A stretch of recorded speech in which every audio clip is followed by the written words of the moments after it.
छात्रों, आइए आज हम लोग कविवर बिहारी लाल की रचना बिहारी सतसई में संकलित हमारे काव्य खंड में भक्ति से उद्धृत पंक्तियों की व्याख्या का अध्ययन करें। तो आइए सबसे पहले जानिए कि कविवर बिहारी लाल ने अपनी रचनाओं में ब्रजभाषा का प्रयोग किया है और इन्होंने दोहा छंद का प्रयोग किया है। तो आइए इनके दोहे को पहले पढ़ते हैं, पाठ करते हैं, फिर हम लोग इसकी व्याख्या करते हैं। तो पहला दोहा है, मेरी भव बाधा हरो राधा नागरी सोई, जातन की झाई पड़े श्याम हरित दुति होई। कठिन शब्दों को देख लीजिए। तो सबसे पहले कठिन शब्द आता है भव बाधा। भव बाधा, भव है संसार और बाधा तो आप लोग समझ ही रहे हैं, यानी संसार, सांसारिक बाधा, सांसारिक बाधा। हरव, हरव माने हरण कीजिए, दूर कीजिए। राधा, राधा वह पराशक्ति जिसको हम प्रभु श्री कृष्ण की प्रिया के रूप में जानते हैं। नागरी, नागरी चतुर। ये चतुर शब्द किस लिए है? तो भक्तों के हृदय के क्लेश को हरने में, दूर करने में प्रवीणता, यह है चतुराई। ना राधा जी किस मामले में चतुर हैं? तो भक्तों के हृदय के क्लेश को दूर करने में प्रवीण है। ठीक है। अब आइए जा तन, जा माने जिसके, तन माने शरीर की, झाई मतलब परछाई, श्याम, श्याम का अर्थ यहाँ कृष्ण से भी है, श्याम का अर्थ यहाँ प्रभु श्री कृष्ण से भी है और श्याम का अर्थ यहाँ पाप, कलंक इत्यादि से भी है। हरित दुति, हरित दुति यानी हरिदूत के भी यहाँ दो अर्थ हैं। हरित माने प्रसन्नता भी होता है, प्रसन्नता। ठीक है। और दूसरी बात हरण होना, हरण होना। ठीक है। हरित दुति। अब आइए देखा जाए इसके अर्थ को, इसकी व्याख्या को समझा जाए। तो कविवर बिहारी लाल जी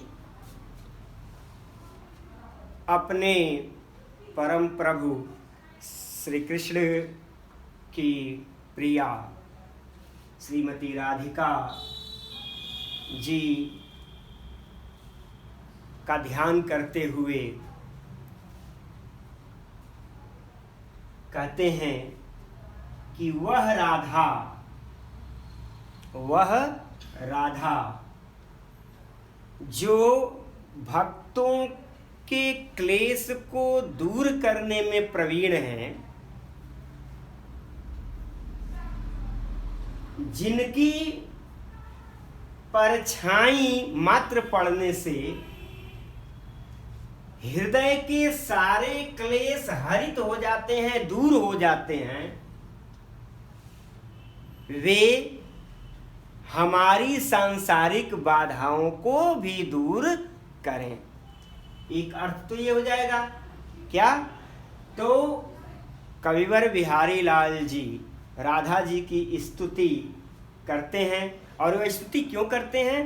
तो बिहारी सतसई की रचना के प्रारंभ में, यानी हमारे जितने भी साहित्यकार रहे हैं, हुए हैं, वे अपनी रचना को प्रारंभ करने के पहले अपने इष्ट प्रभु या देवी देवता का स्तवन करते हैं, उनकी स्तुति करते हैं। तो कविवर बिहारी लाल भी राधा जी की स्तुति कर रहे हैं अपने बिहारी सतसई की सफल रचना के लिए और स्तुति करते हुए कहते हैं कि वह चतुर राधा, भक्तों के क्लेश को दूर करने में प्रवीण राधा, जिनकी परछाई मात्र पड़ने से हृदय के सारे कलंक दूर हो जाते हैं, वे हमारी सांसारिक बाधाओं को भी दूर करें। और एक अर्थ और भी होगा, श्याम कहते हैं कि वह चतुर राधा जो जिनकी परछाई मात्र पड़ने से प्रभु श्री कृष्ण प्रसन्न हो जाते हैं, प्रसन्नचित्त हो जाते हैं, वे हमारे सांसारिक बाधाओं को दूर करें। तो इस प्रकार इसमें श्लेष और अनुप्रास अलंकार है। सबसे पहले जान लीजिए, इसमें मैंने बताया पहले ही कि कई बार बिहारी जी के सभी दोहों में ब्रज भाषा है, तो इसमें पहले ब्रज भाषा है, इस बात को ध्यान दीजिएगा। उसके बाद इसमें श्लेष और अनुप्रास अलंकार है, अनुप्रास अलंकार है, श्लेष और अनुप्रास अलंकार है। इसके साथ ही साथ इसमें शांत रस है, ध्यान दीजिएगा, शांत रस है और माधुर्य गुण है, शांत रस और माधुर्य गुण, प्रसाद भी कह सकते हैं। अब आइए दूसरे दोहे का पाठ करते हैं। मोर मुकुट की चंद्रिकन यौ राजत नंद नंद, मनुषसि शेखर की अकस किए शेखर सतचंद। आइए कठिन शब्दों को देखते हैं। मोर मुकुट, मोर पंख युक्त, मोर पंख से सुशोभित मुकुट पर चंद्रिकनु, चंद्रिकनु माने चंद्र, कई चंद्रमाओं से राजत सुशोभित होता है। और नंद नंद, नंद नंद अर्थात प्रभु श्री कृष्ण। फिर मनु, मनु शब्द जो आया है, मानो संभावना, उपमेय में उपमान की संभावना व्यक्त की गई है। तो मानो ऐसा प्रतीत होता है कि शशि शेखर।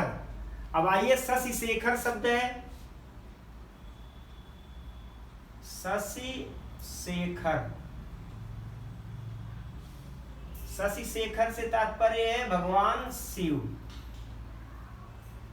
यानी जिसके मस्तक पर चंद्रमा विराजमान हैं, वह कौन है?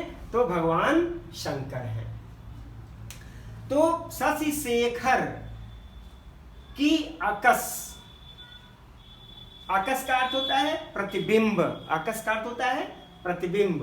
की शेखर सत चंद, शेखर माने, शेखर का मतलब होता है शिखर, मस्तक पर, और सत चंद, सत माने सैकड़ों और चंद माने चंद्रमा। अब आइए इसकी व्याख्या को समझते हैं कि भगवान श्री कृष्ण के मस्तक पर मोर मुकुट विराजमान है, जिसमें ढेर सारे चंद्रमा दिखाई देते हैं। मानो ऐसा प्रतीत होता है कि भगवान शंकर के ललाट, भगवान शंकर के मस्तक पर जो चंद्रमा है, वही चंद्रमा माने उस चंद्रमा के सैकड़ों प्रतिबिंब सुशोभित हो रहे हैं। फिर से देख लीजिए इसकी व्याख्या को। कह रहे हैं कि भगवान कृष्ण के मस्तक पर, उनके मोर मुकुट में कई चंद्रमा इस प्रकार सुशोभित हो रहे हैं, मानो प्रतीत हो रहा है कि भगवान शंकर के मस्तक पर स्थित चंद्रमा का सैकड़ों प्रतिबिंब सुशोभित हो रहा है। अब आइए इसमें भी हम लोग जान लेते हैं। तो ब्रज भाषा है, ब्रज भाषा है, और अलंकार इसमें भी उत्प्रेक्षा है। उत्प्रेक्षा मानो ऐसा प्रतीत होता है, उपमेय में उपमान की संभावना, और इसके साथ ही साथ अनुप्रास भी है। अब इसमें आइए बाकी चीज़ देख लेते हैं। तो छंद दोहा है, पिछले में भी दोहा, संपूर्ण दोहा छंद ही है। आप लोग जानते ही हैं कि बिहारी सतसही में केवल दोहा छंद का ही इन्होंने प्रयोग किया है। तो दोहा छंद है, भक्ति रस है, प्रसाद गुण है,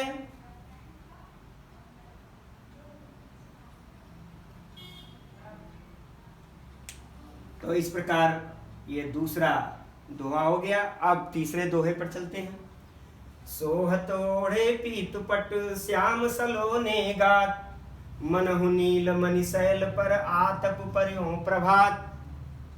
अब आइए देखते हैं।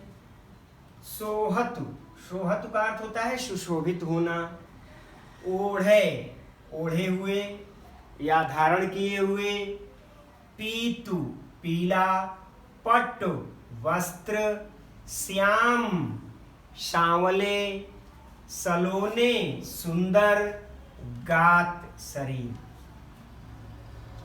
मनौ, मनौ शब्द जो आया है उपमेय में उपमान की संभावना व्यक्त करने के लिए, मनौ अर्थात ऐसा मालूम पड़ता है, ऐसा प्रतीत होता है कि नीलमणि, नीले मणियों के शैल पर्वत पर, आतप, आतप का अर्थ यहाँ प्रकाश से है, आतप का अर्थ प्रकाश से है। आतप पर्यों पढ़ रहा है, प्रभात सुबह का, सुबह का सूर्य का प्रकाश। अब आइए देखते हैं इसकी व्याख्या को। कई बार बिहारी लाल जी प्रभु श्री कृष्ण की वंदना करते हुए, उनकी स्तुति करते हुए कहते हैं कि हमारे प्रभु श्री कृष्ण अपने सांवले सुंदर शरीर पर पीला वस्त्र धारण किए हुए हैं। वह ठीक उसी प्रकार सुशोभित हो रहा है मानो नीले मणियों के पर्वत पर प्रभात कालीन सूर्य का प्रकाश पड़ रहा हो। फिर से देख लीजिए,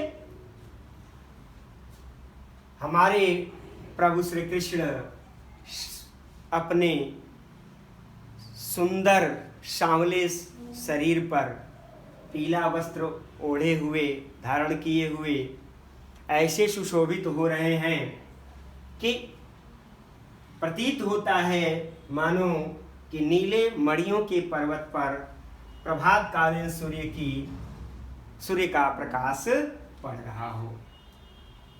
आइए इसमें भी देख लेते हैं। तो श्लेष और अनुप्रास इसमें भी है। ऊपर जो मैंने काव्य सौंदर्य बताया, इसके पहले दूसरे दोहे में वही काव्य सौंदर्य इसमें भी है, आप लोग उसको नोट कर लीजिएगा। अब आइए अगला दोहा पढ़ते हैं। अधर धरत हरि के परत, ओठ दीठि पट ज्योति, हरित बांस की बांसुरी, इंद्रधनुष रंग होती। कविवर बिहारी लाल जी प्रभु श्री कृष्ण के द्वारा बजाई जाने वाली बंसी की शोभा का वर्णन करते हैं और कहते हैं, देखिए क्या, आधर, आधर होता है नीचे का होंठ। आधर क्या होता है? नीचे का होंठ। धरत धारण करते हैं, हरि के भगवान कृष्ण के निचले होंठ पर धारण होता है क्या? बांसुरी। तो परत पड़ता है, होंठ, होंठ क्या है? ऊपर का होंठ।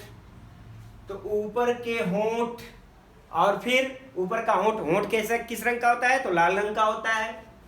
दीठी, दीठी है दृष्टि, दृष्टि अर्थात आंख के हम जिस भाग से देखते हैं उसका रंग कैसा होता है? काला।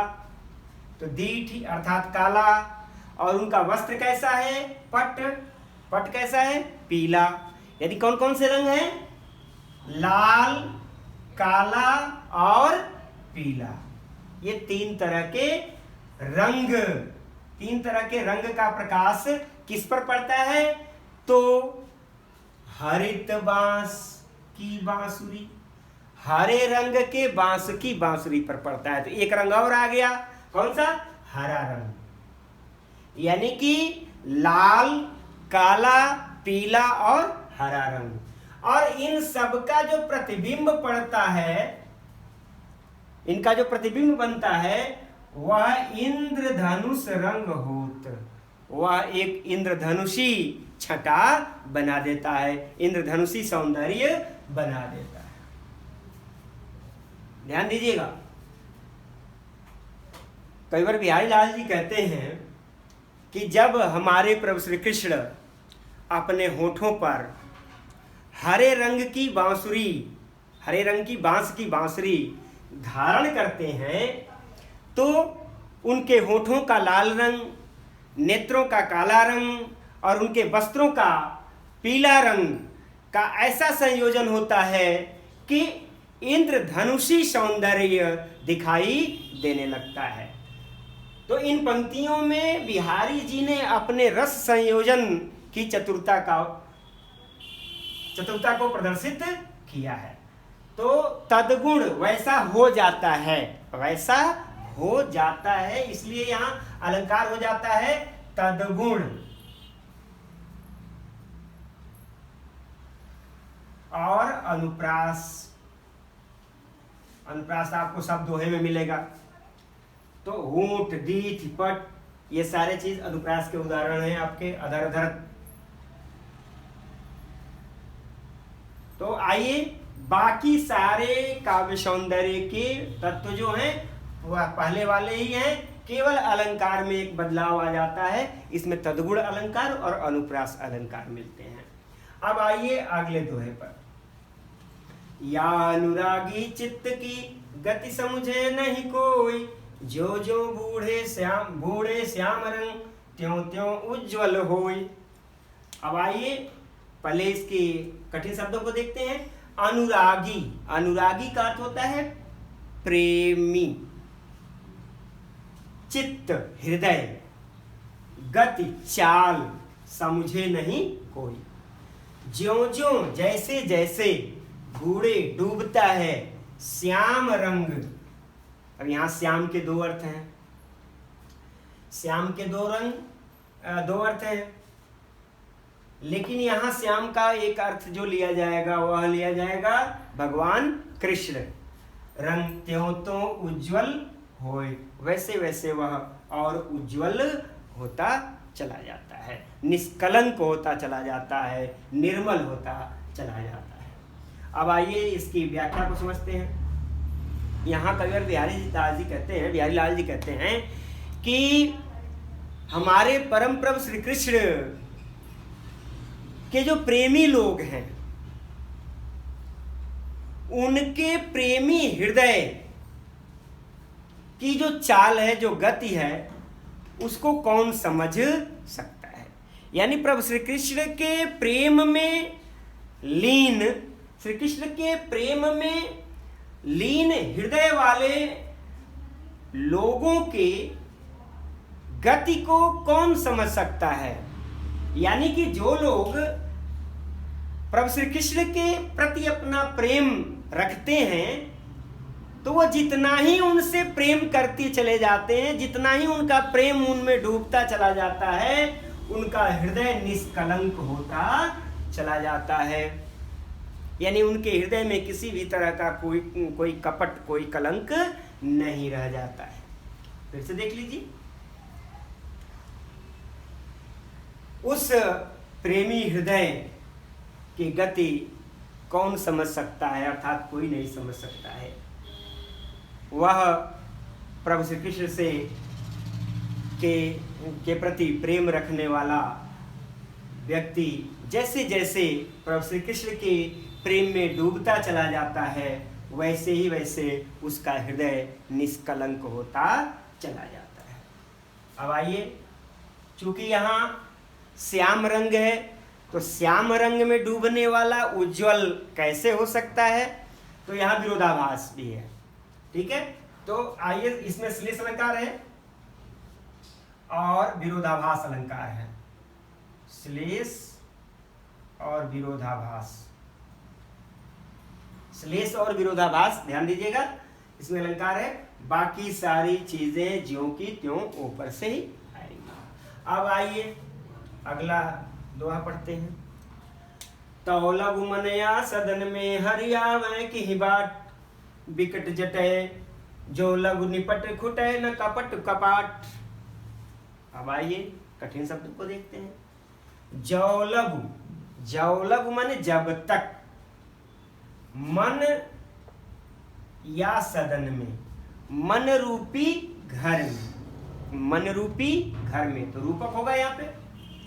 हरियावे की बाट, किस रास्ते से, की बाट किस रास्ते से भगवान प्रवेश करेंगे, यानी कि भगवान हमारे मन रूपी हृदय में कैसे प्रवेश करेंगे, कैसे आएंगे। विकट जटे, विकट जटे माने बड़ी दृढ़ता से बंद किए हुए, बड़ी दृढ़ता से बंद किए हुए हमारे इस मन रूपी घर के किवाड़ नहीं खुलेंगे। और मन रूपी घर के किवाड़ कैसे हैं, तो कपट रूपी किवाड़ है, कपट रूपी किवाड़, कपट किवाड़, मन रूपी घर के कपट रूपी किवाड़, दरवाजे जब तक नहीं खुलेंगे तब तक हमारे प्रभु किस रास्ते से हमारे इस मन रूपी घर में प्रवेश करेंगे। तो आइए फिर से इसकी व्याख्या देख लीजिए। कबीर बिहारी लाल जी कहते हैं कि हमारे इस मन रूपी घर के कपट रूपी दरवाजे जब तक नहीं खुलेंगे, दृढ़ता से बंद किए हुए, फिर से देख लीजिए। कबीर बिहारी लाल जी कहते हैं कि जब तक हमारे इस मन रूपी घर के दृढ़ता से बंद किए हुए कपट रूपी दरवाजे नहीं खुलेंगे, तब तक हमारे प्रभु, हमारे भगवान श्री कृष्ण किस रास्ते से हमारे मन रूपी घर में प्रवेश करेंगे। यानी कि हमारे मन रूपी घर में प्रवेश करने के लिए, भगवान के प्रवेश करने के लिए हमारे इस दृढ़ता से बंद किए हुए कपट रूपी दरवाजे का खुलना आवश्यक है। तो आइए, इसमें रूपक का अलंकार है और अनुप्रास अलंकार है। रूपक और अनुप्रास, रूपक और अनुप्रास अलंकार है, बाकी चीजें ज्यों की त्यों हैं। अब आइए, जगत जनायो जी सकल सोहर जान्यो नाही, जो आँखें सब देखिए आँख न देखी जाए। अब आइए देख लीजिए, जगतु, जगतु माने संसार, और जनायो, जनायो माने ज्ञान कराना। जी सकल, जिसने, असकल माने संपूर्ण, सकल जगत जनायो, जी सकल जगत जनायो, जिसने संपूर्ण संसार का ज्ञान कराया। सोहरि जान्यो नाही, उस ईश्वर को हम नहीं जान पाते, उस ईश्वर को हम नहीं जान पाते। अब उदाहरण देकर के बता रहे हैं कि हम कैसे नहीं जान पाते। तो जो आँखें सब देखिए, जिस प्रकार से आंखें क्या करती हैं, आंखें सब कुछ देखती हैं, लेकिन आंखें स्वयं अपनी आंखों को नहीं देख पाती। ठीक है, अब आइए फिर से देख लीजिए। कबीर बिहारी लाल जी इस मनुष्य की विडंबना बताते हुए कहते हैं कि यह जो मनुष्य है वह उस ईश्वर को नहीं जानता जिसने उसे संपूर्ण संसार का ज्ञान कराया है। ठीक उसी प्रकार से, जिस प्रकार से ये आंखें सब कुछ देखती हैं लेकिन ये अपने खुद को नहीं देख पाती है। आइए इसमें देख लीजिए, इसमें अनुप्रास भी है, अनुप्रास अलंकार है और दृष्टांत भी है। अनुप्रास और दृष्टांत है, बाकी चीजें ऊपर जो कि त्यों है, ब्रजभाषा वगैरह सब। तो दृष्टांत इसलिए है कि अपनी ऊपर की बात को दृष्टांत के द्वारा, उदाहरण के द्वारा समझा देते हैं। अब आइए अंतिम दोहा इनका भक्ति का। कहते हैं कि जप माला छापा तिलक सरन एको काम, मन कांचे नाचे वृथा सांचे राचे राम। कहते हैं कि ये बाह्याडंबर से कुछ भी नहीं होता। जप माला जपने से, और छापा तिलक, मस्तक पर तिलक लगाने से, ठीक है। सरय न एको काम, एक भी काम सिद्ध नहीं होता, यानी दिखावा करने से कोई काम सिद्ध नहीं होता। फिर मन कांचे नाचे वृथा, यह जो कच्चा मन है, कच्चा मन अर्थात जिस मन में अपने ईश्वर के प्रति संपूर्ण समर्पण नहीं है, वह क्या करता है, व्यर्थ का इधर उधर भटकता रहता है। क्योंकि साचे राचे राम, जिसका मन सच्चा होता है उसी के हृदय में प्रभु श्री राम अनुरक्त होते हैं, उसी से प्रभु श्री राम प्रेम करते हैं, ईश्वर उसी से प्रेम करता है। अब आइए फिर से देख लीजिए, कंजर बिहारी लाल जी कहते हैं कि दिखावा मात्र करने से ईश्वर की प्राप्ति नहीं होती, ईश्वर का प्रेम प्राप्त नहीं होता है। तो कहते हैं कि जप माला जपने से और तिलक लगाने से एक भी काम सिद्ध नहीं होता। यह जो कच्चा मन है इधर उधर भटकता रहता है। क्योंकि ईश्वर उसी के हृदय में निवास करता है या उसी की से प्रेम करता है जिसका हृदय सच्चा होता है। तो ये इस प्रकार इनकी भक्ति के दोहे की व्याख्या आज समाप्त हो गई पहले भाग में। आइए हम इसमें काव्य सौंदर्य देखते हैं। काव्य सौंदर्य में अनुप्रास अलंकार है इसमें, इस दोहे में, और बाकी सारे काव्य सौंदर्य उपरोक्त हैं। और आज केवल भक्ति के दोहों की व्याख्या हमने की है। आप लोग बार बार रिवाइज करके, रिमाइंड करके इस दोहे का अवलोकन करते रहिए, क्योंकि परीक्षाएं, मैं बार बार आप लोगों को समझा रहा हूँ कि परीक्षाएं अपने नियत समय पर मार्च के महीने में होंगी, तो आलस्य करना ठीक नहीं है। धन्यवाद।